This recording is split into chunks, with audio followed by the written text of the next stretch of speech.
The Timeline is a Blue Wire podcast.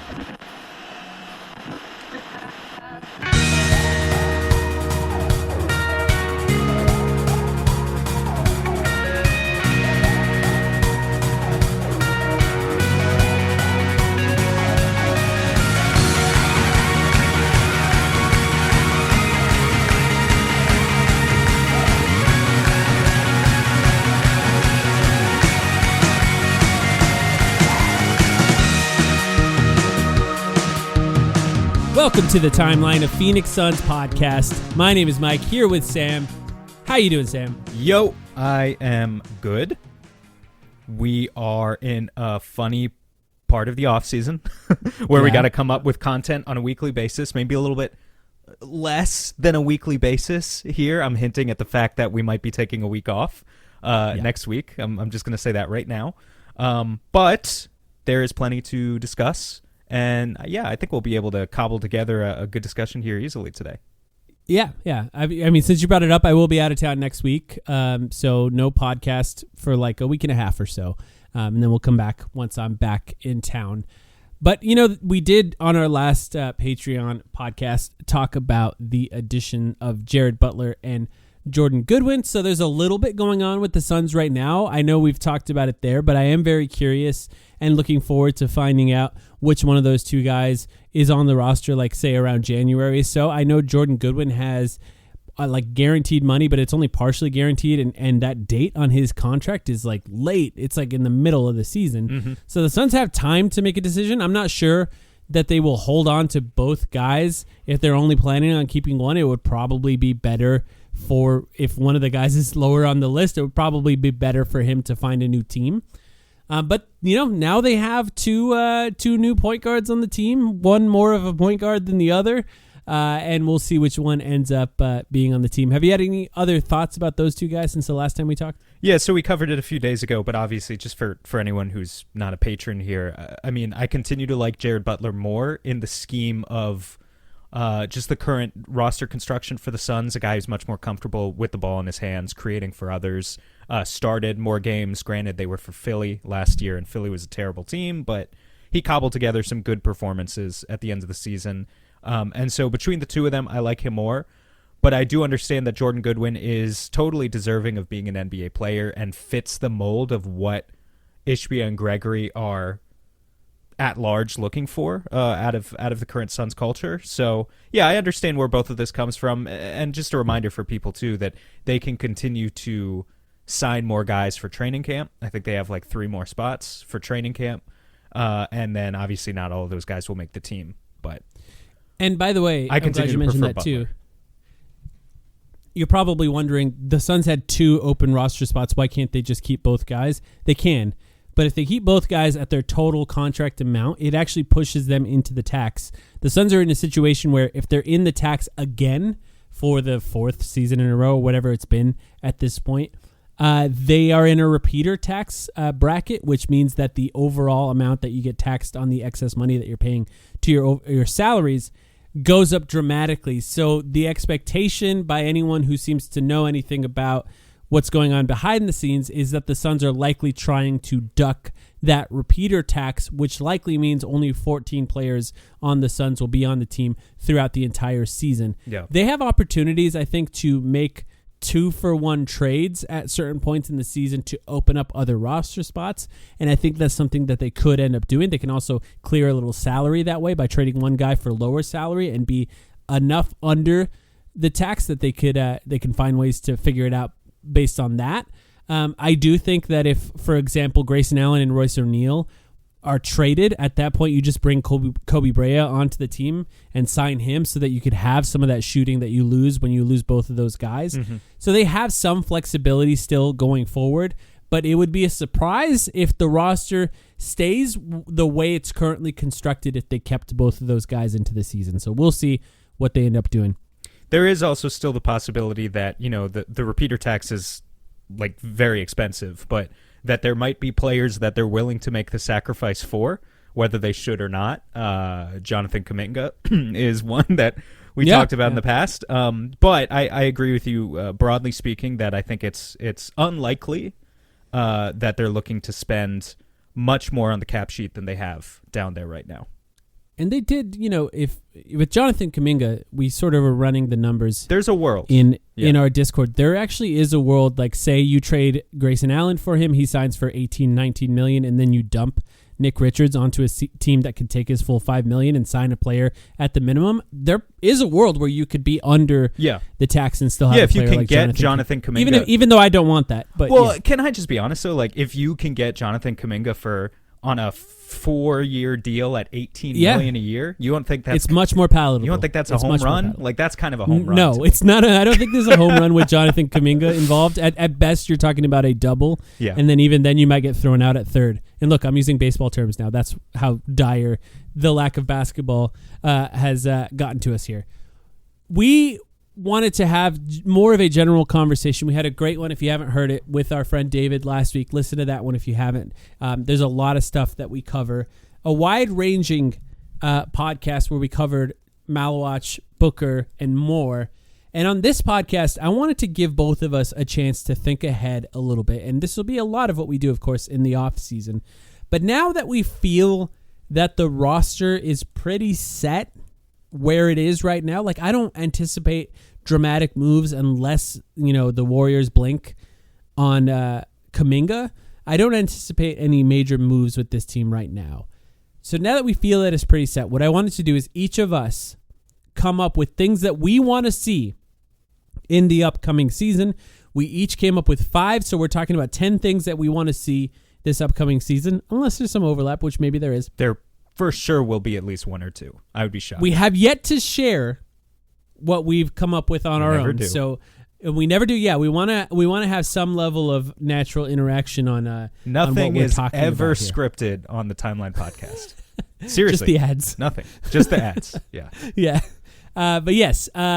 So and I really feel that that's gotten more the case the longer we've done this podcast. Sometimes we come to a podcast with like 3 different notes and talk for an hour and a half. It's actually look. You're not supposed to like peel the curtain back too far on these sorts of things, but since we're doing it, fuck it. Anyway, when we first started, we had these like thick outlines that we would share with each other, and eventually, like you do this for 7 years, and now it's just like 3 bullet points and let's go. Yeah, that we send each other in a Twitter message 5 minutes before we record, because we spend the whole week thinking about it. Like it all comes into just your daily life. I have thoughts about Devin Booker and write them down on a Tuesday afternoon. Okay, so we each have 5. Do you want to start? You want me to start? Can I start? Yeah. Okay, I'll start since you're letting me start. I'm going to continue on with the theme of like us just praising Kaman Malawach or, having that in-depth discussion. I thought it was a really good discussion about Malawach with David the other week. But I'm going to continue the trend here and say that one of the most critical things I want to see from the Suns this season is Devin Booker and Kaman Malawach play together. And is that on your list? I'm just curious. I have a Malawach one, which I'll cover next since we're bringing him up. But no, but it's not that. Exactly that. Okay. Well, I want to put you to the test on a little bit of some stats. This is where I do actually do research and write down things in the outline. I prepare some stats. Same, yeah. Sometimes. But look, all of us are prepared for. We have this expectation that Kaman Malawach is raw. We all saw it in Summer League. We, I think, have mostly realistic expectations of what he is going to be in year 1. And so there will be this temptation, understanding that if Mark Williams is healthy, and I have a Mark Williams thing later. No spoilers, but I don't. That's good. If Mark Williams is healthy, Mark Williams, 95% chance, is going to be the better basketball player this year. Would not be shocking at all if when Mark Williams plays with Devin Booker, those numbers are a lot better than when Kaman Malawach plays with Devin Booker. But if this guy is a cornerstone of the franchise, which we believe he is, you have to make that sacrifice. You have to put all of your resources available into developing him, and that means playing him with Booker. I don't know if I want to say as much as possible because it's not like it has to be 30 minutes a game, but this is where I get into the numbers. I'm going to go over some, I wouldn't even say recent because these aren't recent anymore, some prospects in the history of Devin Booker's tenure with the Suns and how much they played with Devin Booker in their rookie years. And I'm going to have you guess how much these guys played. Does that work for you? Okay. Yeah, sure. How about this? Do you want DeAndre Ayton as a baseline? That was like Sure. Yeah, that's helpful. DeAndre Ayton is the baseline. DA in 2018-19, first overall pick, starting center from day one. Healthy season, right? I don't think he missed many games that year. No steroid suspension yet. No steroid suspension. That was year 2. He played 1,500 minutes with Devin Booker as a rookie. 1,500 minutes. That's the baseline I'm giving you here. And just this should be obvious, but of all the guys on this list, it's the most. Yeah, right. Ryan Dunn. How many minutes do you think Ryan Dunn played with Devin Booker last year? So Ryan Dunn did end up starting like over 30 games. He did. I believe. So Devin Booker probably played most of those, but it's probably going to be nowhere near what DeAndre Ayton did. So I'm going to say 500. It's actually 1,000. Okay, more than I thought. Definitely more than I thought as well. 1,000 for Ryan But Dunn. you know what? It was a to really be fair, weird Devin season. Booker needs guys like that on the court with him. Yeah, he does. You know, like he kind of needs guys who are going to take the assignments that you can't put Booker on. But I also thought it was going to be 500 like you did before I looked this up, because there was that like 3-week stretch where Dunn was like getting DNP coaching decisions, right? So it was just a weird season for him. What about Cam Johnson? Okay, Cam Johnson Did not start. So we're in year talking one. rookie year. Did not But start. did he start? Was his rookie year the bubble year? It was the was it the bubble year? Yes, it was the bubble year. Okay, so he started the games in the bubble, and I would think they He started memory they 9 played quite a games. bit together. Cam Johnson started 9 All games. 9 in so bubble. 8 games in a row in the bubble. Yeah, was Yep. the ones they won, because by then Kelly Oubre was injured. Kelly Oubre, of course, was the main starter on that team. I'm going to say less than 1,000. I'm going to say 800. 700. That's a good guess. Okay. So we've got Dunn at 1,000. We've got Cam Johnson at 700. How about Oso last year? Oh, that's going to be very low. 300? 670. Isn't it more than I funny? thought. Isn't it funny how both rookies last year, and I think this is a little bit concerning to me, because you would think how many minutes both of those guys played with Book, that it would have popped a little bit more. And it kind of speaks to the helplessness of the situation last year that it never really did. But Cam Johnson, And Booker 700. played a lot, too. Played a lot of minutes. So he was just on the floor a lot. Oso, 670. The last guy I have here, Jalen Smith, the last 10th overall pick that the Suns had. How many rookie year minutes did Jalen Smith play on the court with Devin Booker? So I'm going to go with my gut would be low, but since I've undershot some of the last two, I'm going to add 100 and say 400. 13. Really? That's the real answer. Jalen Smith played like 200 minutes as a Sun before we traded him. Okay. That makes sense. I just don't remember that. I think because they were good that year. People forget the extent to which we abandoned Jalen Smith so early on in that process, and then he actually became like, okay, he's just fine. But yeah. And by the way, the last time they took what is essentially a center who they thought maybe could play power forward some. Yeah, and at the same exact pick position, 10th overall. Yeah. I think that certainly that would be a disaster if Kaman Malawach plays 13 minutes with Devin Booker this season. I don't see any world in which that is possible unless one of those guys, knock on wood, of course, gets like a major, major injury. So I think we've established the spectrum. He's not going to play 1,500 minutes like Ayton did with Booker. That would mean he's the starting center. I guess it could happen if Mark Williams misses 50 games, but I'm, again, hoping that doesn't happen either. So it's going to be somewhere in the 500 to 1,000 range, I think. It's going to be something like, can you find 10 minutes a game for Malawach to play with Book? And why is this so important? Because we know what Booker does to every guy he plays with. Everyone always looks better. Their three-point shooting percentages in particular look better. If Malawach is going to be a guy who we're hoping can shoot, it needs to be next to... It doesn't need to, but it's going to make him better, and hopefully long-term it makes Booker better as well. It makes a lot of sense.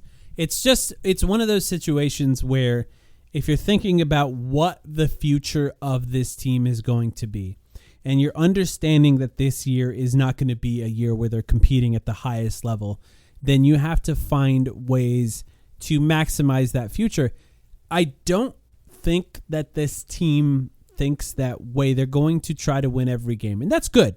I'm not even saying that that's bad. Like, I like the spirit of competition. I want them to try to win.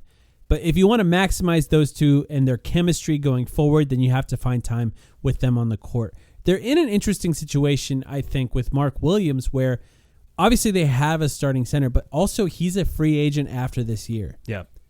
So they also have to figure out what they're going to do with Mark Williams, assuming Mark Williams stays healthy, knocking on wood again. Then I think just automatically being the starting center, he's going to have quite a few minutes with Devin Booker. We're going to pretty quickly, I think, figure out what their chemistry is going to be like. Mark Williams has more experience, but truthfully, not that much. He's played just over 100 games. Like, he hasn't exactly played, 250 games in his first 3 years or whatever. 100 This games. is not that scenario. As respectfully as possible, too. 100 games for the Charlotte Hornets. Yeah. So, yeah. I agree with you. He doesn't have a whole heap of experience coming in. And, but it's just, again, it's going to be so important for Malewich to see time playing important minutes against, like, NBA-ready bodies and not just playing with, like, Jared Butler or someone who, like, can't really get him the ball in the spots where he needs it. Let's stick on Malewich for mine. By the way, thoughts on Hollinger being weird about Malewich right away?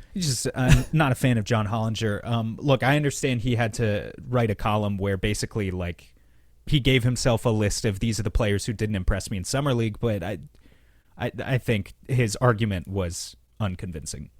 I'll leave it at that. Yeah, I think you have to. It's not a very good article to write in general. Summer League, relatively inconsequential just to how good players are going to be overall in the NBA. I think the only time that I really kind of raise my eyebrow at Summer League is when returning players are bad. So if they've already played a year in the NBA, they return to Summer League and they still look terrible in Summer League, that's when I get a little bit concerned. Specific to Malewich, and for those who missed it, he's questioning whether or not the Suns had the opportunity to make the trade that the Atlanta Hawks made with the New Orleans Pelicans, which would have allowed the Suns to have their unprotected pick next year.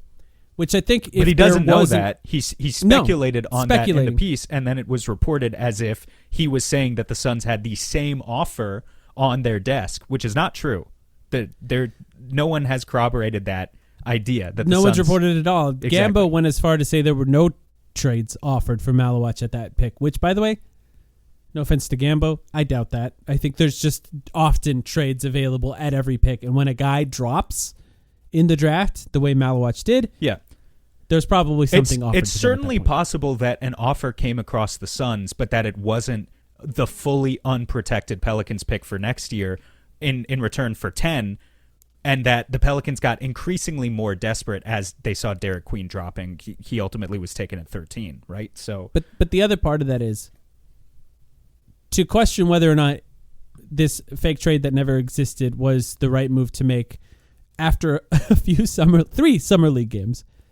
Unfair to Malewich in general. Question his hands, question his overall ability. Doesn't mention his age, 18 years old. Doesn't mention the Suns had zero guard play to get him the ball in places where he could score. Having said all that, I ignored it. It is what it is. I think that we all, at this point, people who listen to this podcast, people who are regular listeners especially, have a pretty good understanding of what we expect from Malewich going forward. And I think the most important thing, and the way I wrote what I want to see next year, is I don't want to see him in a drop all the time. Yeah. So I'm grateful that you sort of talked about the chemistry that he can build with Devin Booker offensively, whereas the one that I wrote down is more of a defensive thing. And I think this was something that really stood out to me because when we first picked Malewich, when you and I talked about Kamon Malewich on our very first podcast, based on everything we know about him or knew about him at the time, I just assumed he'd play in a drop all the time. And I think often with young centers in general, there's so much of trying to find a defined role. And I even talked about this with him and how helpful it can be to really understand your role and understand what it's supposed to be. But the more that I thought about it and the more that I've seen him play and the more that I've watched some Duke play and talked to people like David last week, I think the more they need to push every single part of what he does and figure out what he is, because he's so raw, he's so young, he has played basketball for such a short period of time that I think we're at the point where you really have to push that and see how far it can go. And as much as we talk about when he's playing with another big, he plays with Oso, I don't know, maybe he'll play with Mark Williams. Like, we really don't know how far they could potentially push what they're thinking about with him. If they do think of him more as an Evan Mobley than Jared Allen, and yes, I use Cavaliers references because that's where Jordan Knott coached last, but if they do think of him more as a Mobley than an Allen, maybe they do play him with the center more than we anticipate. Won't be the last Cavs reference made on this pod, I'll tell you that. Oh, for sure. There's going to be more. For sure. But if he does end up playing with another big, it's not just that he needs to try to shoot threes. It's also that he needs to play defensively in a way that maximizes having two bigs. So say he's out in the perimeter, say he's on the other team's center. He's still on the center, and they set a pick and roll on him. The screen hits on the guard. What's he going to do? He could start backpedaling, but now he has another big behind him. Now that could be Oso Ighodaro. That could be Mark Williams. So what are your other options? They played with two bigs in Duke. What did he do at Duke? He pushed. He played higher in the pick and roll. He switched. He hedged hard. There's just more options. He can play directly at the level of the screen and get back. There's just more options when you have a legitimate help defender under the basket that can help you play. And by the way, if he's the only big on the floor too, you should still test it out as well. Mm-hmm. Because of the size of his reach overall and his ability to cover ground, because that was the one thing that I think you need to talk about when talking about his summer league. He moves well. I think he needs to get in better condition because it's an 82-game season and you have to be ready to run a lot. But he moves well. And if he can cover enough ground, I think you just have to push everything that he can do defensively to the logical endpoint and see how far it can go.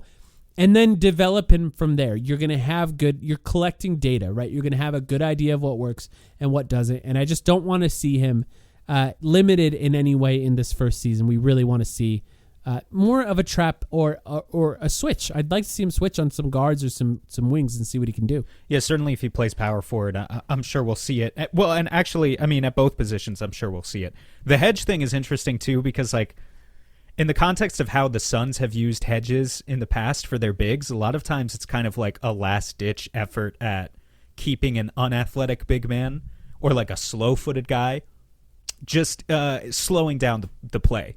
They did it a bunch with Nurkic, and actually it didn't look bad when Nurkic did it. The defensive numbers were good with Nurkic on the floor, even in his worst season. Yeah, but you remember how like they would have Nurkic hard hedge or like ice guys on the sidelines sometimes, and like it would look pretty solid when he was doing that. Malawach is so It'll look much a lot better, capable. by the way, if they have good perimeter defenders like Dylan Brooks. That's true. Malawach is so much more capable in terms of his foot speed to make that read. So yeah, I agree with you. I think the notion of, especially if he's at the 4 ever, of having him play higher up is pretty exciting. The thing I keep coming back to with Malawach defensively too is Summer League training camp day 1. I don't remember if it was Dunn or Oso, but they were being asked about him and they were already saying he was the loudest communicator defensively. Yeah, right. In day 1 of their Summer League camp. And this is the 18-year-old guy who's played 4 years of organized basketball, and like everything we know about this kid just says that he is such a sponge and that he's so open to playing different styles and he wants to learn and he wants to take on more responsibility. You could see it in the way he played a little bit with the ball in his hands to go back to offense in Summer League, that I don't know what is going to look good in year 1, but I do know that they're going to have him try a lot of things.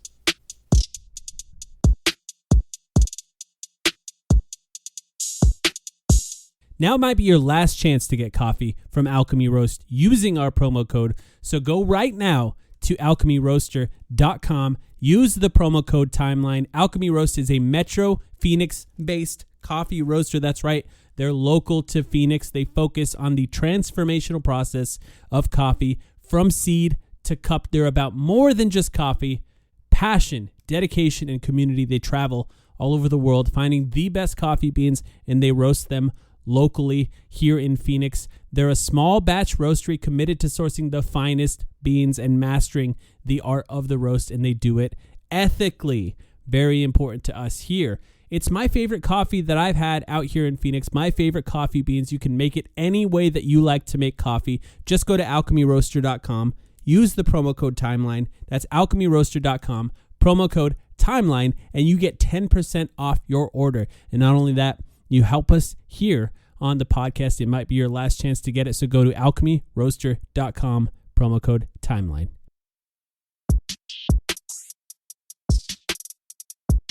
All right. What do you have for your second one? Let's go to Mark Williams while we're on the topic of centers.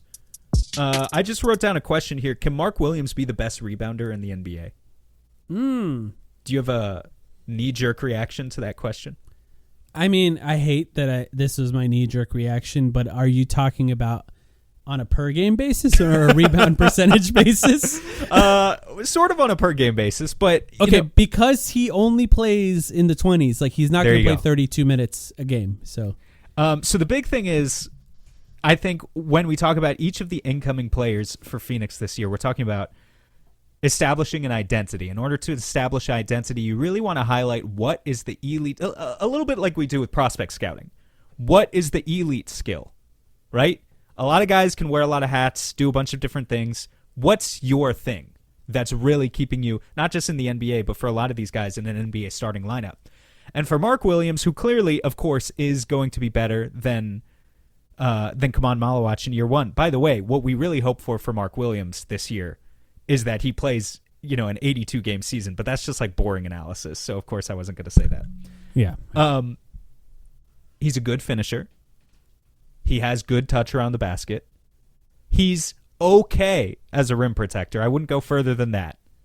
The data says he's only okay. But the elite skill is rebounding. The thing that pops off the page with Mark Williams is rebounding. And you're right. I think the notion that Mark Williams could literally average 14 rebounds a game, which is probably what it would take to lead the league, that's like what Sabonis averages, is pretty far-fetched. Because Sabonis plays 35 minutes a game, Mark Williams plays like 26 historically. But I did want to highlight 16 guys in the NBA averaged double-digit rebounds per game last year. 16, which is more than I expected, for what it's worth. Of those 16, Mark Williams averaged the second fewest minutes, behind only one player. Can you guess who that player is, if I put you on the spot? Who was the king of per-minute rebounding, who still averaged 10 rebounds a game? Andre Drummond, I think, did not. No, I would guess that he would not. Clint Capella? I don't know if Clint averaged 10 a game last year. Maybe he did. The answer is Jalen Duren, who you may remember. Clint averaged 8.5. It was the first year in a long time that Clint Capella last year did not average 10 rebounds a game. I imagine he's losing minutes. That's why I guessed him. I placed a bet on Jalen Duren at the beginning of last season in our NBA Bets episode, saying that Jalen Duren could lead the league in rebounding. That was only ever going to happen if he ascended to a greater level of staying out of foul trouble and conditioning and consistently playing 30-plus minutes. Guess what? That never happened for Jalen Duren. And I think in all likelihood, it's not going to happen for Mark Williams this year either. The expectation is 25, 26, maybe like 28 minutes a game. But I did want to pose the question just because this is what he does best. And this is where he can get closest to just dominating in a way that can really help the Suns establish that identity. The other thing I do ask myself, and I'll turn it over to you in a second afterwards, of course, but I do wonder, will Mark Williams have some of his rebounds this season cannibalized by Oso, if Oso ends up playing a lot of power forward, or by Malawach. Yeah, if he ends up playing with Malawach, or even some of these other guys the Suns have brought in who are actually really good rebounders. Fleming for their position. Fleming, yeah, that's another one. I think he could be a good rebounder at his position. If Dunn is his starting power forward, who, by the way, is chasing rebounds, but is only going to probably go up 1 or 2 per game if we're lucky, and that's based on an increase in minutes too. I don't know that will happen. While you were talking just now, I was looking up rebound percentage, and I have everyone in the NBA here looking at their rebound percentage. I'm just going to read out the guys by memory that are starters in order of the best rebounders by rebound percentage of starters. Sabonis, number 1. It's crazy Jalen that Duren, Sabonis, by the way, I mean, I know the Kings have been structured in a way, like rebounding numbers are fake sometimes, but Sabonis, has like He's a good rebounder. He has like a 6'11" wingspan, man. It's really crazy what he's able to do in his frame. He throws the shoulders around, and I think that's something that, Mark Williams has big shoulders too. It's not exactly something Malawach could learn from right now, but yeah, there are things you can. I mean, Nurkic did it too. Sabonis, Duren, Zubats. Let's scroll down. Steven Adams technically will probably be a starter. And by the way, Sabonis, Duren, and Zubats are tied. So Wow. they're all at the top here. Karl Anthony Towns, Hartenstein. Let's see. Klingon? I don't know if he's starting. Zach Edey, and then Mark Williams. Okay. And so the difference Top 10. the difference between Mark Williams and Sabonis is like 2% basically.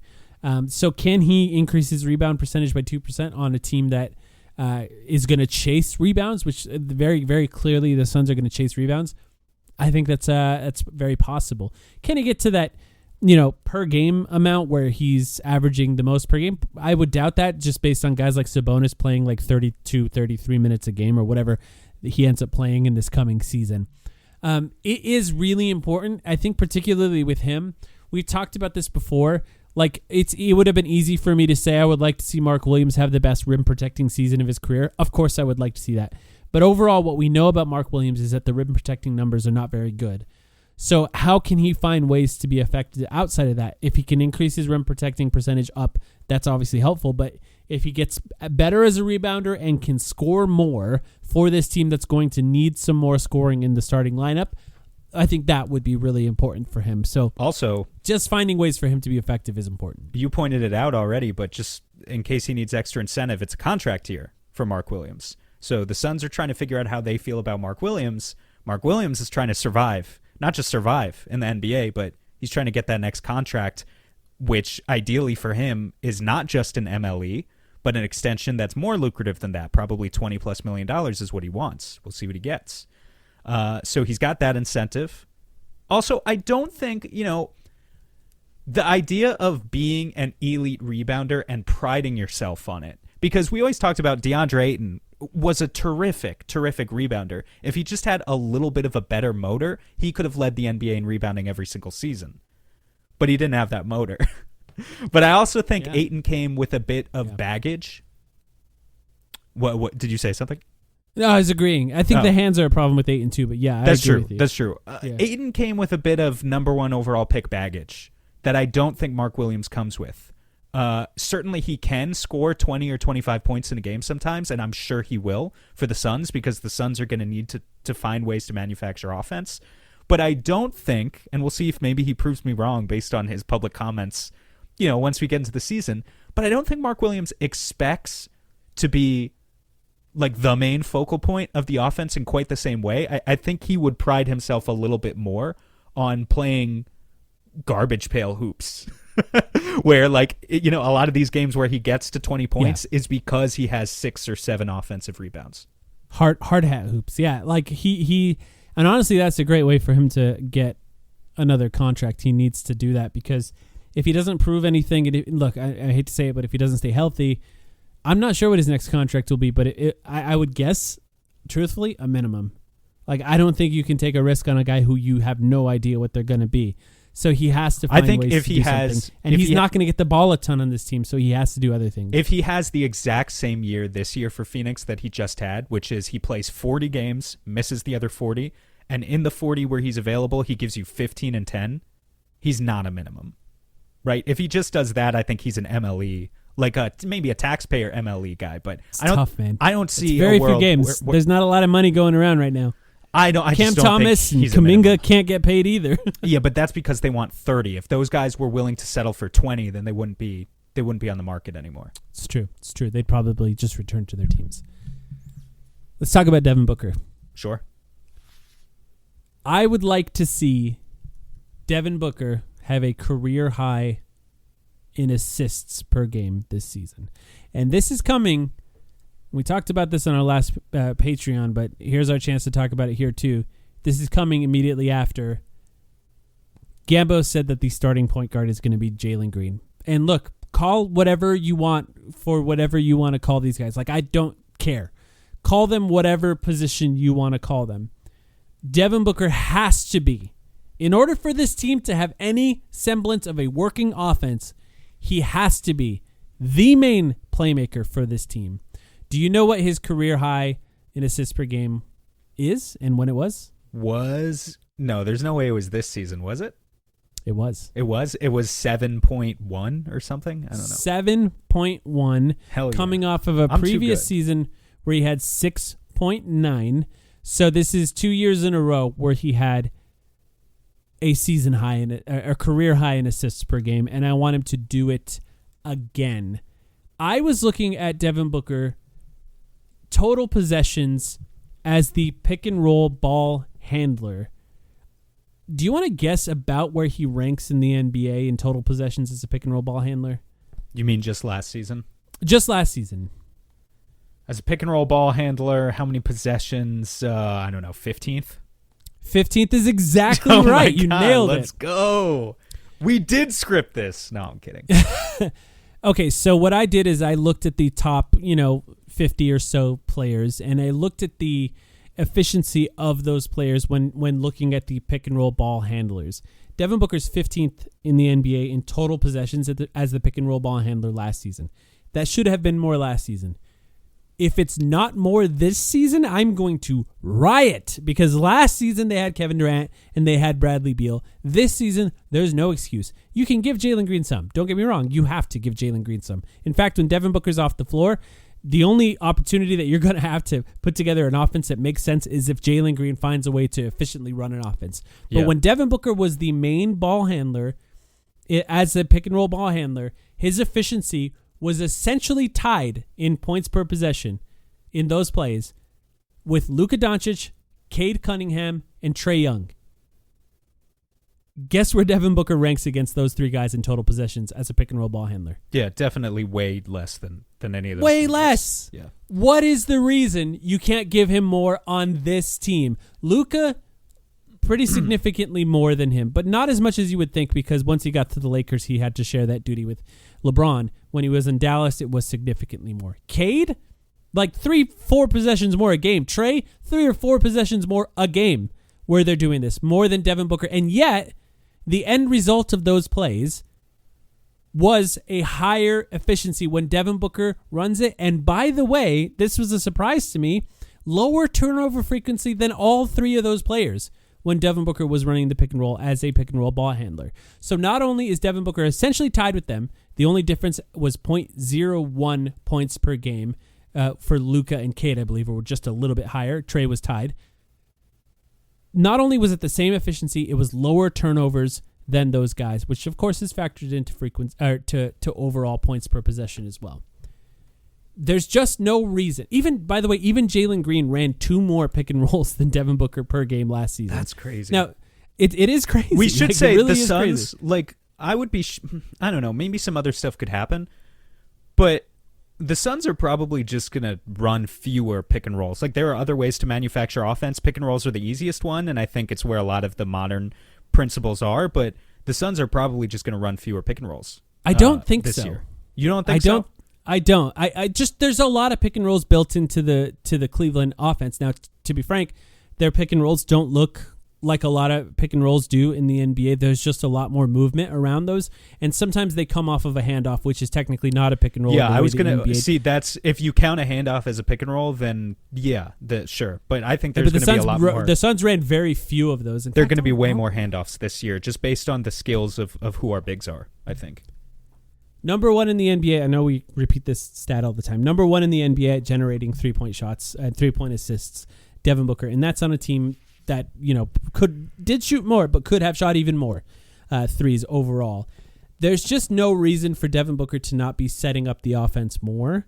And by the way, some people have said something like Jalen Green actually has a better handle than Devin Booker. There's no evidence of that. Is it a little flashier sometimes? Sure, but it also leads to more turnovers. If we're talking about what the purpose of an NBA handle is, it's to score at the end of it. And if you're being more efficient with your dribbles and maybe doing a little bit less of a fancy thing in order to get the advantage, then it's not necessarily a better handle. It might be more entertaining, but it's not more effective as a play. There's no evidence that Jalen Green should be doing this more than Devin Booker when they share the floor. Outside of that, let him run wild. Like, find ways. Push it to its limit as well with Jalen Green when Devin Booker's off the floor. But all of the evidence of what Devin Booker has done in this specific play says that he should be doing it as much as Luka, Cade, or Trey. And I think that he should be, and that could lead to him having a career high in assists. And I do wonder, like, I'm sure it's a conversation they've had with him of what exactly he can handle at this stage, what he wants to handle. I still buy the argument that Book doesn't want to be harassed 94 feet, but that outside of that, he wants to touch the ball every possession. Who knows? Do you think he can do it? Do I think he can do it? I certainly think he can handle the ball as much as Cade. I think our defensive expectations... Career high in assists, though. Oh, yeah, sure. Steve Nash averaged 7 assists per game until he got here in the 30s, and then he took off. Maybe this is the beginning of Book's second career arc, his late stage career arc with the Suns, where he starts winning MVPs and averages 30 and 10 this year. I love it. I'm going to stay on the topic of Jalen Green for this next one, and this one should not be a surprise. We've been talking about it for weeks, but I want to see the Anthony Edwardsification of Jalen Green. That's number 3. Can we get it? We're officially overlapping. That's one of yours too? Okay. We've talked about it before, but I did a little bit more research as far as looking some stuff up to help explain it. But go ahead. Anthony Edwards is the most recent example that I can think of. And look, Anthony Edwards, he's bigger than Jalen. He's better than Jalen. He just is. But it's similar in the sense that Edwards is a guy who, for all of his talent, his shot making in the first few years of his career at times was pretty poor. And simplifying his game in the way that he did this past season, his 4th season in the league, really helped not only him, but the Timberwolves take another step. He went from 34% to 50% of his shot attempts being threes last year. That's a massive leap. He took over 10 threes a game. And he shot up to an above-average true shooting percentage for the first time in his career. Obviously, when you take more threes, the field goal percentage drops. But as long as the threes are good, the offense is good. The offense was better. In fact, the Wolves, the only other stat I have here, the Wolves went from 16th in offensive rating 2 years ago with Edwards and Cat being an excellent offensive player and floor spacer, 16th to 8th last year with Anthony Edwards taking more threes and Julius Randle, who's an offensive downgrade, even though he did have a pretty good season. So, yeah, Jalen Green.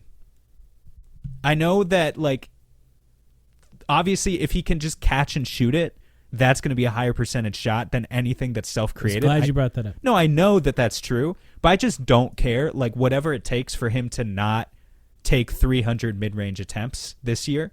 Like, you see an opportunity in the first 7 seconds of the shot clock, take an early shot clock pull-up 3. I don't care. You know, if we're going to commit to being this gritty team with Mark Williams being one of the premier offensive rebounders in the league, and then maybe another big next to him, Oso Agudaro, Rasheer Fleming, whoever it may be, then chuck him up. We'll get enough of the rebounds that will be set. And you, Jalen Green, if you shoot 33% from 3 this year, that's still better offense than you shooting 37% from mid-range, which is basically what he did. So, yeah, he needs to focus on just Morey balling his game. The way I worded it was improved shot selection for Jalen Green. And look, are you concerned? I guess I'll start here. Are you concerned that he shot 31% on pull-up threes last year? I looked at the numbers. I know that he shot basically around there all 4 years of his career. Actually, this was the worst year. He does shoot more pull-up threes than catch and shoots in all of the last 3 years. And in the last 2 seasons before this last season that just ended, he actually shot a higher percentage on pull-up threes. And those are on about 4 a game. Like, he's consistently shot about 4 a game. Remarkably consistent in everything he's done, by the way, in every year of his career, no matter what stat you're looking up. He's been the same player for 4 years. Bizarre. I know. Book, I would counter by saying Book has consistently hung around that number 2 on pull-up threes throughout his career. I think there's a case to be made. He should shoot some less of those now. He's just so good at mid-range. That's the difference, I think, right? Is that Devin Booker is so good at mid-range that you can cut some of those pull-up threes and let him shoot that mid-range shot, and it's going in 50% of the time. Yeah. To be fair, 31% versus 33% is equal to, if he can get back up to 33%, we're talking about Jalen Green now, that's pretty effective. Let's talk about some shooting stats for him and what he needs to do. 41% on catch and shoot threes. So when we're talking about him shooting 31%, previously, 31% on pull-up threes last season. Last season, he also shot 41% on catch and shoot threes. Talking about Devin Booker being the main point guard, Jalen Green turns over the ball a lot, is not very effective in the pick and roll. Devin Booker creates the most three-point shots for his teammates of any player in the NBA when running the pick and roll. And Jalen Green shoots 41% on catch and shoots. Weirdly, not great from the corners. Like, he's really great at the top of the key, has not shot well from the corners throughout his career. I don't think he's going to be in the corners a lot anyway, with the way that there's no Kevin Durant, right, to put him at the top. Jalen Green's going to be guy at the top of the key. We're going to put Ryan Dunn and Dylan Brooks in those corners and move them around a lot. 41% on catch and shoot, 31% in pull-ups, 41% on three-point attempts within the first 8 or 9 seconds of the shot clock as well. Green? So did you say Jalen 41? 41% in 15 to 22 seconds. With 15 to 22 seconds left in the shot clock, he's shooting 41% from three. There you go. So we want them to play fast. We want him to shoot a lot of threes, and this is very much, we're talking about Minnesota Timberwolves. What I'm talking about now, it's the Boston Celtics. We want him to be closer to, truthfully, Derek White, Drew Holiday, what Jordan they did. Clarkson. Yeah. not a Celtics player. The player yeah. It's a player he reminds me of the most. But yeah, so we're talking about 41% in those. His effective field goal percentage off 0 dribbles, 62%. Any other amount of dribbles before he shoots, it goes down to the 40s. And that's the same with touch time. The longer he holds the ball before he shoots, the worse percentage it gets. And by the way, we're talking about him shooting a ton of threes. It's also important he gets to the rim.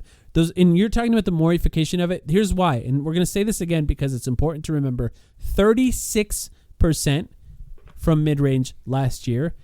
And if he gets closer to the basket but not in the restricted area, we're talking about an area the NBA tracks. It's in the paint but not in the restricted area. It gets worse. It goes down to 34%. Mm-hmm. So we're talking short mid-range shots right in front of the rim. He shoots at 34%. 28%. I just remember this because I saw it today.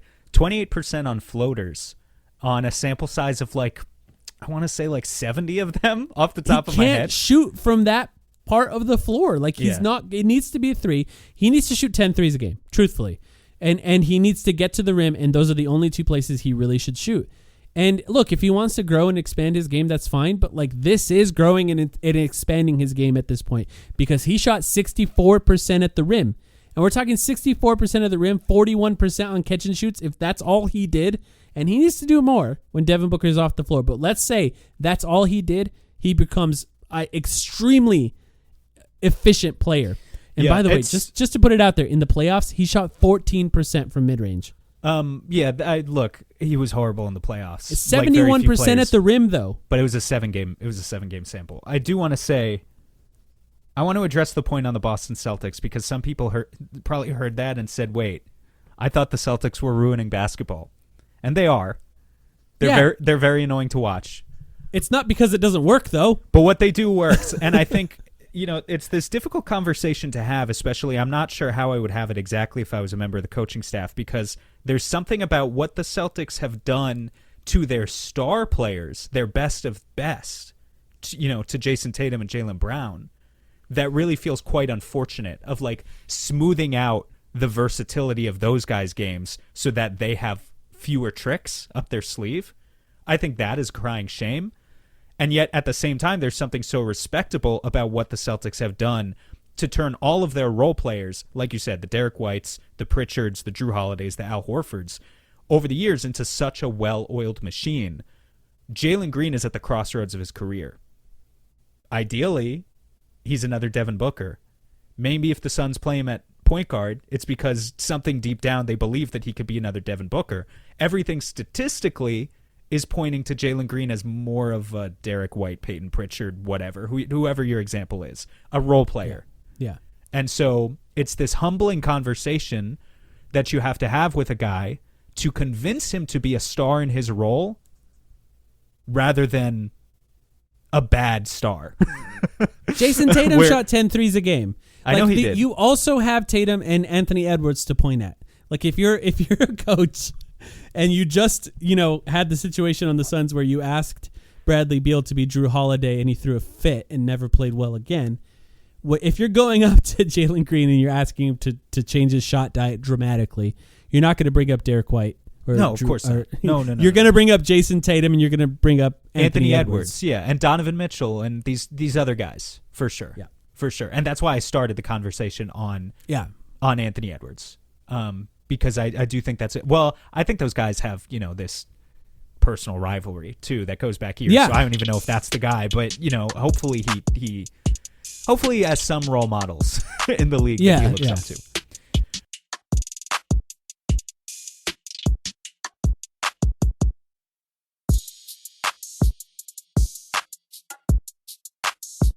What do you got? Next one. Let's talk about Ryan Dunn quickly.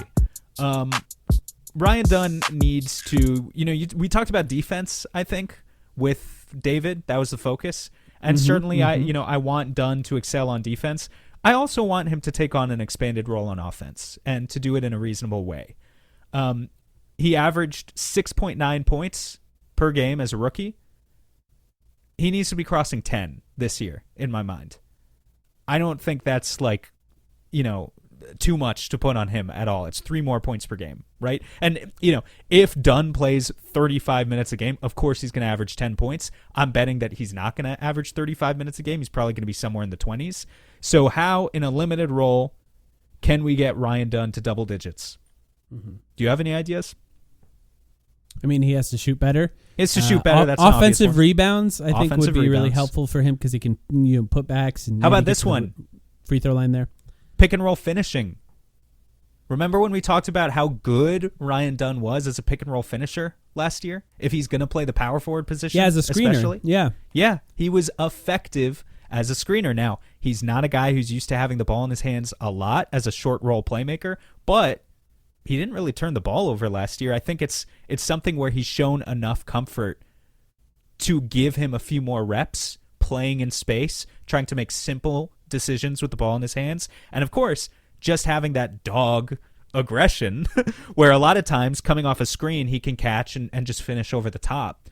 And just to point out the stat again, the best pick and roll finishers on the Suns last year on their roster by points per possession at catching after a pick and roll. Number 1 was Nick Richards. Centers always excel in this stat, of course, guys who can catch over the top. Nick Richards was number 1 at 1.28 points per possession. Mason Plumlee was number 2 at 1.25. Shouldn't be too surprising, but it just was because it really felt like Mason struggled. And then tied at 3rd, Kevin Durant and Ryan Dunn at 1.18 points per possession as pick and roll finishers. Oso was number 5 or number 4, depending on how you rank it, way down at just over 1. This was an area where Ryan absolutely excelled last year. Yeah. He can, I think the big thing is he has aggression. He can get to the rim. He also had a good floater, shot well on his floater.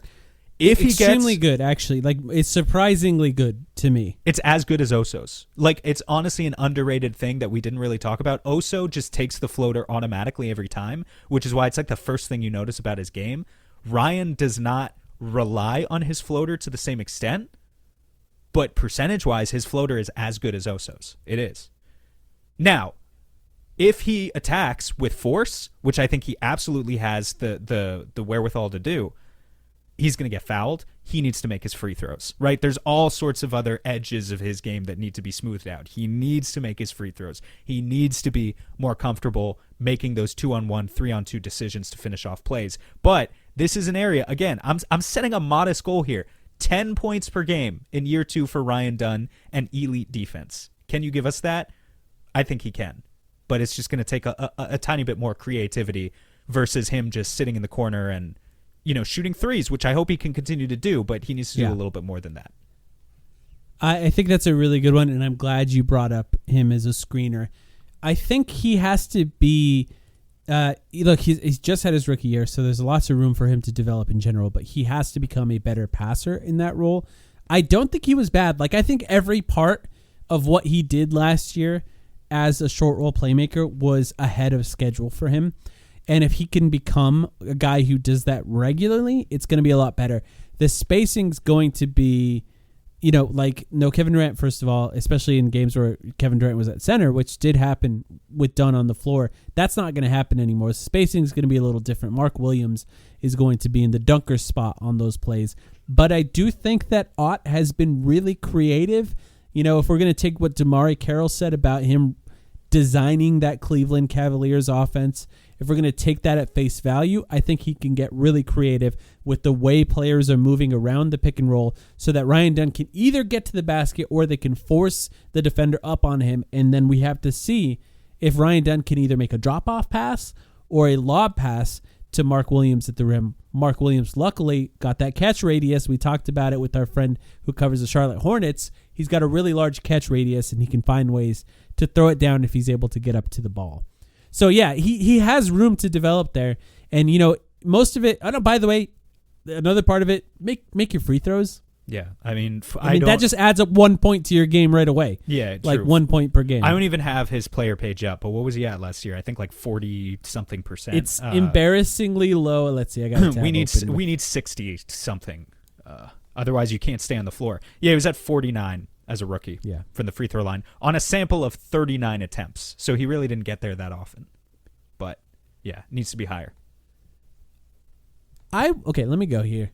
I want to see Nigel Hayes-Davis get a chance. Okay, I like that. And here's the thing. I thought about including something about him, but part of me was just like, he's not really going to play, is he? But it would be cool if he did. It feels like he's maybe last in the rotation. The problem with Nigel Hayes-Davis here, 6'7". I looked up his combine stats, so I'm assuming he hasn't grown since then. And based on the way he looks, doesn't look 6'8". 6'7.25 is what he measured in shoes at the combine, 10 years ago or whatever. Okay. In shoes, yeah. So 6'6.25 without shoes on. So he's over shrank 7 foot, 3 inches wingspan. Since then, as you do when you get old. The interesting thing about him, and the reason I would like to see him get a chance, is he's an offense first player. He is. Like I really think he's more of an offense first player. The weird thing, he's just sort of a unique offense first player. Now, let's just mention here, 30 years old, new to the NBA, but 30 years old, and has played at the highest level of basketball outside of the NBA in the most consequential games of those seasons, and won an MVP doing that. Literally, now, has Mike James, I will say. You know what I mean? But yes, I do want to put that out there. Literally the single game scoring record in the second best basketball league on earth. Getting 50 in a EuroLeague game is nothing like, some of these guys score 70 in a Chinese league game. It's nothing like that. 50 in a EuroLeague game is crazy, and Nigel Hayes-Davis has done it. Yeah. So, I mean, those guys average like 18 and they win MVP. You know what I mean? Like, it's different scoring there.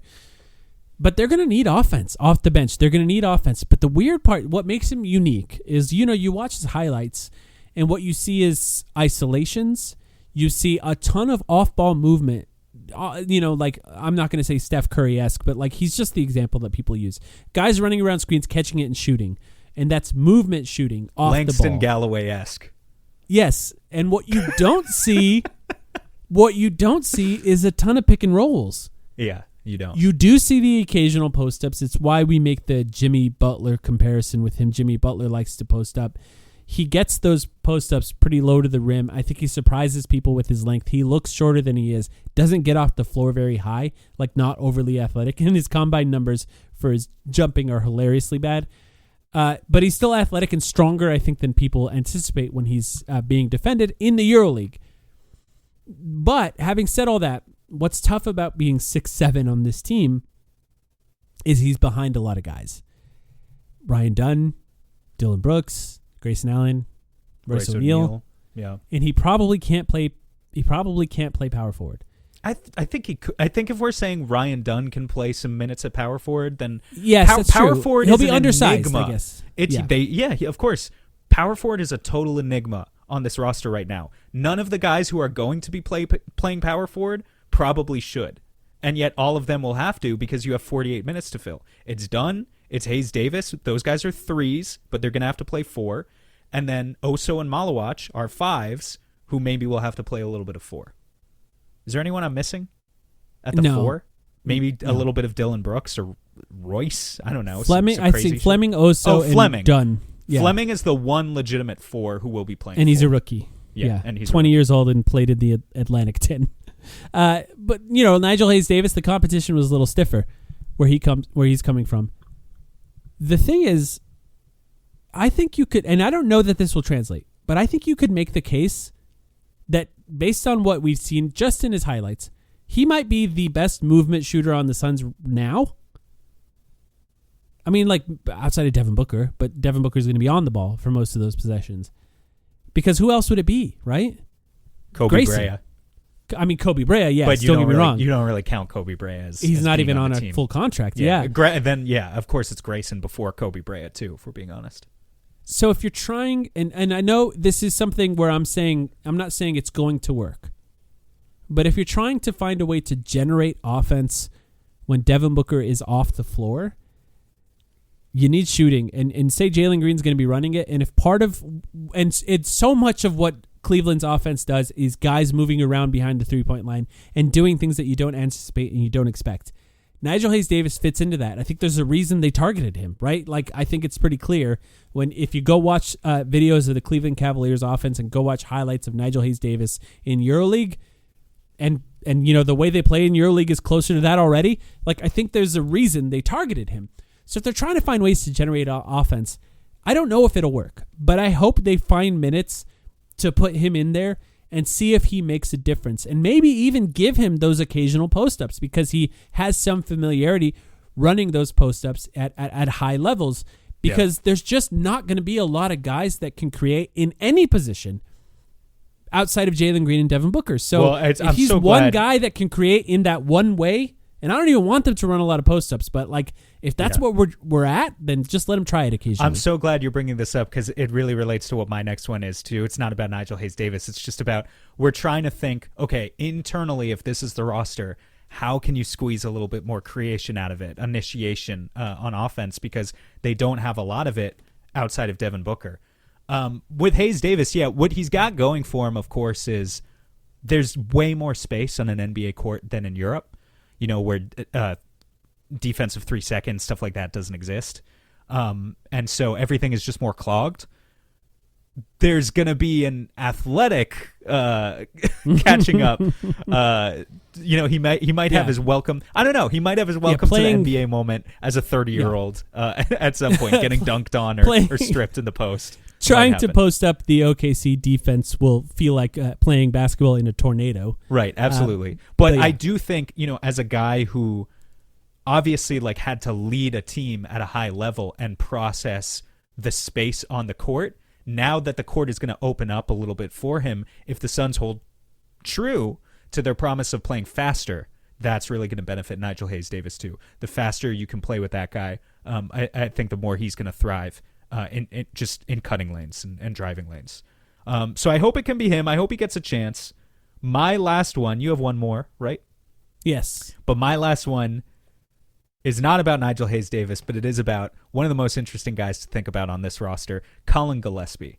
Colin Gillespie, afterthought or next sixth man of the year? That's what I wrote down here for my bullet. Colin Gillespie, the new Ty Jerome. Yes, that's literally where I was going to go. I mean, they're both white. I'm only 30% kidding. No, I don't think it's just that they're both white. Although, yes, it doesn't hurt though. That is why I initially thought of it. My other comparison was Peyton Pritchard. I'll have you know. But no, I think Ty Jerome, basketball-wise, is a better comparison. Ty Jerome is a guy who was very successful for the Cavs. I mean, the other reason I thought of it was, of course, because of Jordan Ott. Not good finishing numbers, Ty Jerome. And we saw, to an extent, how he struggled in the playoffs, right? Like, once you get to that extra level of intensity, you kind of need that burst more. And Ty did not have it in the way that maybe he needed to.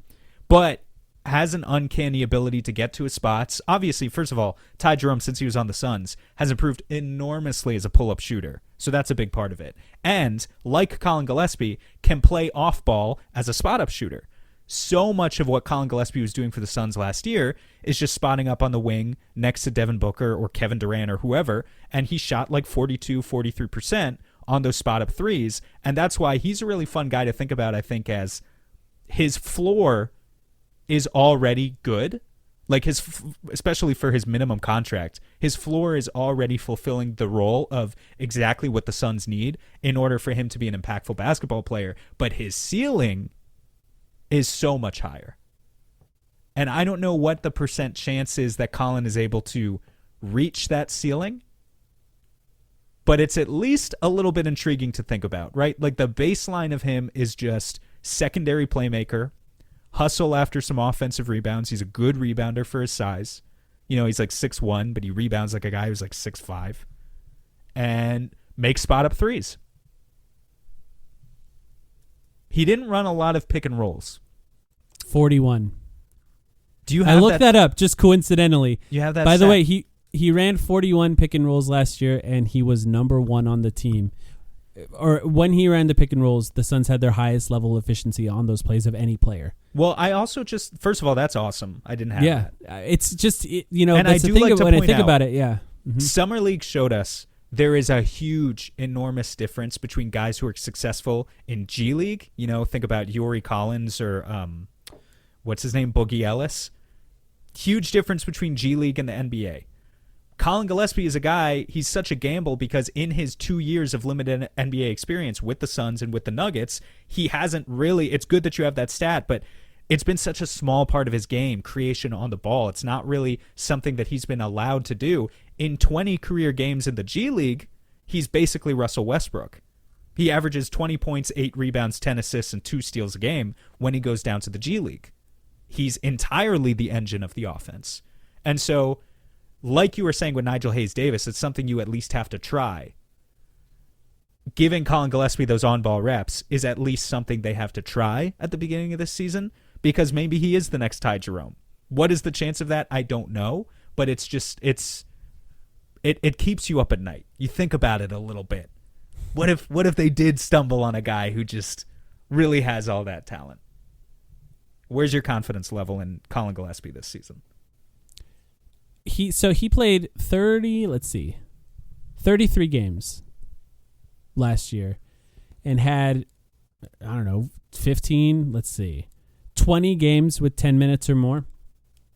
I think that if you give him 15 to 18 minutes a night, which I don't know if they will, but like I think he can play next to both Jalen Green and Devin Booker, so he can play minutes when both of those guys are off the floor. You can't really play with both of them unless you're playing a small team or a bad team.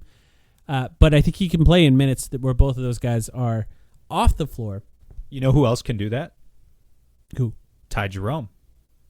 That's true. He has this. I mean, look, they're slightly different players. Gillespie's a better defender, but Ty Jerome is bigger, and that's part of what has allowed Jerome to exist, in an overall undersized backcourt with Cleveland, where he plays alongside Darius Garland and Donovan Mitchell, but he can play both point guard and shooting guard. Guys who have this skill set to actually be combo guards and be effective off the ball, like Gillespie proved that he can be effective off the ball last season, that's a rare skill set. The bigger question mark for him right now is what he can do on the ball at the NBA level. If you unlock his ceiling really interesting. is pretty damn high. It's really interesting, and like I do like that he can play on or off the ball. I do like that he can play next to both of the stars, maybe not when they're playing together, but at least when they're off the floor, one of them's off the floor. I also think there's a chance that he's forced into the starting lineup at some point of the season, depending on how the season goes, just if they need to find more creation and maybe find more ways to split Devin Booker and Jalen Green up. So I think there's a world where he becomes better than anyone anticipated. He is only signed for 1 year. I really wanted them to sign him for multiple years. He only signed a 1 year, basically minimum contract. It was like Brea. They They didn't have to, and they didn't have his bird rights, so they could only offer so much. There's a chance he only wanted 1 year. It might have been his choice. That's possible, but next year, like now that they've got Colin under contract for 2 years, non-consecutively, they've got the early bird rights. So going into next offseason, if this pans out, they can offer him like whatever that Josh Okogie contract was, like the $8 million a year type thing. That's like, that is what he has his eyes set on, I think. The thing that makes him valuable is he just does a lot of the little things right. We talked about his rebounding before. He's just a good rebounder for his size. And being someone who's just a good rebounder for your size is going to be important. Now, of course, you're going to look at his rebounding numbers and say per game it's not a ton. But like per minute, it's pretty good for his size. He shoots threes on and off the ball. He can occasionally pull up from three. He's a good passer. He doesn't turn the ball over much. He runs back in transition defensively. Not a lot of easy buckets on him. If you get to the rim on him, he's going to foul you. So like there's just a lot of little stuff that he does well that makes it tougher and tougher to take him off the floor. So I think there's a chance he plays more than we anticipate.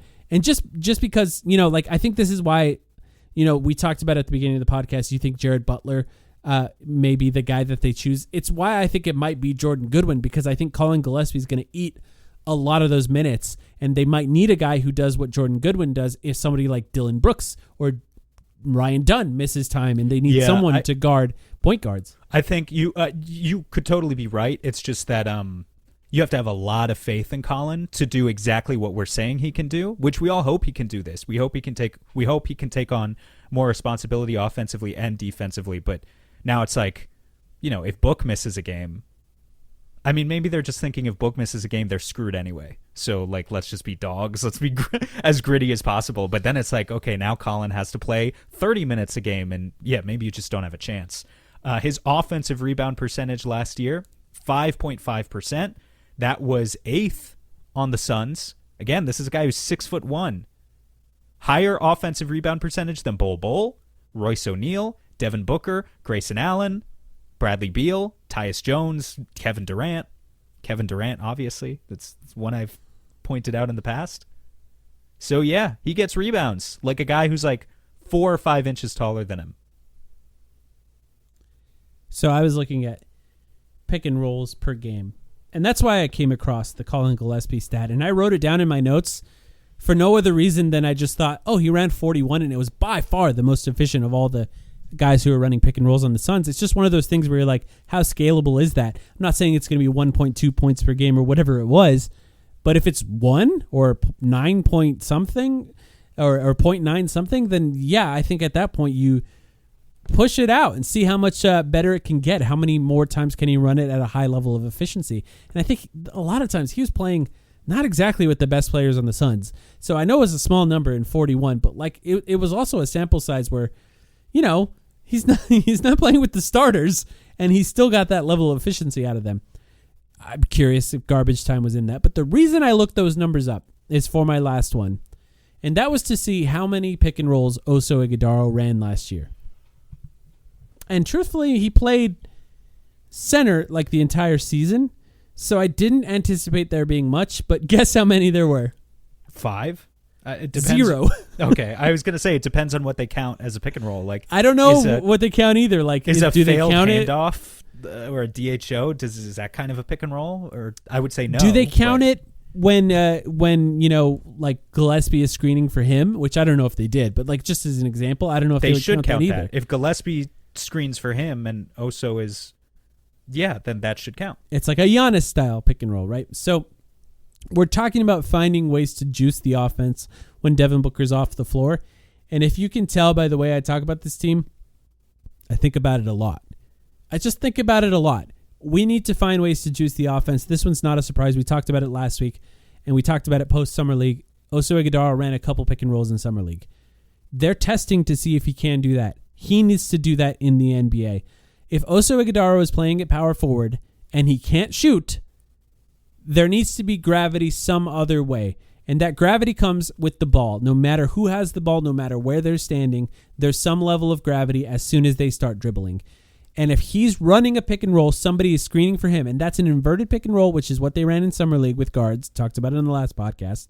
Or if it's somebody like Malawach or even Mark Williams screening for him and they're just finding ways to put his speed against larger defenders, he needs to do that. His playmaking is good enough to try it. Will it lead to turnovers this year? Yes. In fact, I would guess that it wouldn't look pretty right away. But if there's some level of development there that can come over the course of the season, you got to test it out. And maybe nothing comes out of it, right? I just want to see them try with him. And if they're Yeah. running inverted pick and rolls, he's finding ways to get downhill against defenders who are smaller or maybe have less foot speed than him. If it's somebody like Malawach setting a screen for him, you can be effective. He can find shooters in that way, and I would like to see him try. You know, on the one hand, the Suns were so turnover prone last year, and we were so frustrated watching, you know, guys like KD turn the ball over. On the other hand, especially post Summer League, because we watched them in Summer League, like you can just tell they're probably going to be pretty turnover prone again. Maybe Booker can be insulated from some of it, but Jalen Green has a history. These other guys, Oso, I totally believe in what you're saying. Like, they need to see if he can do it. It's just he hasn't done it before, so they are going to be turnover prone. And how are they going to counteract that? It means they need to be more aggressive on defense so that they can turn the other team over. They need to be more aggressive on the offensive and defensive glass so that they're winning the rebound battle. It's like you can accept that a young team with not a ton of playmakers is going to turn the ball over, but then you need to win in other ways, basically just through your own effort. And I'm excited to see how they can do that. But yeah, they need to test the waters with Oso for sure. If Oso Ighodaro gets the rebound, running it down the floor, the entire team's running with him. He sort of jogs it up the court, starts to get to the three-point line. All of a sudden, Nigel Hayes-Davis, for example, runs up and screens for him, and then he turns it on, turns the Jets on, and starts getting to the rim. There's a world where he can find shooters out of that. There's a world where he gets to the free throw line, which, by the way, if you're a lot of teams and this starts to go well, you just foul him every time and see if he can make his free throws. But there's a world where he finds guys out of that in a way that benefits the offense well. I'm saying in transition, semi-transition in that way, that's when they should do it. I'm not saying they stop everything in the half court and they run a pick and roll for Oso Ighodaro, but find ways to get a little bit out of it here and there once or twice a game. You know who else was a 6'9" point forward in Suns history who like at the beginning couldn't shoot that I'm shocked we haven't made the comparison Diaw? to yet? We have not made an Oso to Boris Diaw. Have we? I have, yeah. Okay, well, not recently. Recently, I feel like The it's problem been is like Diaw had a mid-range shot. Diaw did have a mid-range shot. That's true. We're just pretending that this year Oso's going to come out with a 16-foot floater, and that'll be his version of the mid-range shot. He just keeps expanding the range further and further. I've seen out Wemby shoot it from three. So. with a more and more ridiculous arc every year. How fun would it be? I already said on this episode, this is Booker entering his Steve Nash arc. He's going to average 10 assists a game this year. And Oso's going to come out the gate, and he's going to be Boris Diaw 2.0. I love it. That's all five. Did we get through all five of yours as well? Yeah, I think we did. We only overlapped on one, and it was just to hammer home the Jalen Green point of we want him to shoot more threes. Even though he already takes a ton, we just want him to shoot more. We want him to take more, and we want him to take less from the mid-range. And for me, I went in to look at Jalen Green's shooting stats without sort of any sort of agenda with how I wanted to talk about him. I just wanted to really dig into the numbers a little bit more. And I landed in the spot that we've been talking about this whole time, which I think is just more evidence that we don't want him running pick and rolls when Devin Booker's on the floor. We don't want him being the point guard when Devin Booker's on the floor. So we'll see how the Suns define that, or if they just pull back on what they're saying there. I find it odd, and we talked about this previously, but I find it odd that they felt the need to clarify that in any way. The Suns did, because, you know, from Gambo's perspective, he said, I speculated it was Devin Booker, and now I'm correcting that based on what he heard. So to me, it's pretty clear that that came from the Suns. So we'll see what that ends up meaning for this team overall and going forward. Maybe it just means Devin Booker wants to be the guy scoring 30 points a game. And look, we want that too. He certainly could. Yeah. 30 points and 8 assists. You know, that's what I really want. You know, and that's MVP conversation for him if they find a way to win games. But I would not be shocked. I mean, I think Booker's all business and wants to win. Don't get me wrong. But like you think about the things that he has accomplished other than winning a championship. The things that he has accomplished in Phoenix, it's like he has gotten to the finals. He has been first-team All-NBA. He's the all-time leading scorer. Mm-hmm. Four-time All-Star. Four-time All-Star. He might just be like, get me the MVP. I mean, it wouldn't like totally shock me if he was just like, let's do something that separates me firmly. Like, this is the thing that Steve and Chuck have done as Suns that I have not. Let me match them with an MVP trophy of my own, which is only going to happen. Like, there's no way Booker is in the MVP conversation this year unless the Suns are minimum like a 45-win team. But if they're a 45-win team and he's averaging 30 and 10, he is absolutely firmly in that conversation. And I wouldn't say it's impossible. It would take a lot. Just a reminder, we went long, by the way. Sure. We should have known this would happen. We're skipping a week, so the people get a long one. Exactly. Just a reminder, I'll be gone. No Patreon podcast, no regular weekend podcast next week either. And we'll come back and record after that. We'll maybe do a mailbag, I was thinking, or find something to talk about depending on what happens over the next week or so. If something major happens, I'll be ready. Maybe not a highest audio quality podcast, but if something major happens, I'll be ready to record either way. But other than that, thank you everyone for listening. Sam, you got anything else before we go? Don't think so. Thank you for listening, and we'll check in with you guys soon. Yeah, I think a mailbag is a good idea. We haven't done one in a year, probably. Yeah. Another shout out to all of the recent joiners of our Patreon. Thank you, everyone. It's a great time to join. We're going to try to come up with some fun content over the course of the summer, and then, of course, the season will be here before we know it. I was looking at last year's preseason, and we're like a month and a half or 2 months away from that, so it's going to be here relatively soon. So thank you everyone who's joined. If you want to join, it's patreon.com/thetimeline. Extra podcast every week and access to our Discord. We appreciate you, and we'll be back in about a week and a half or so.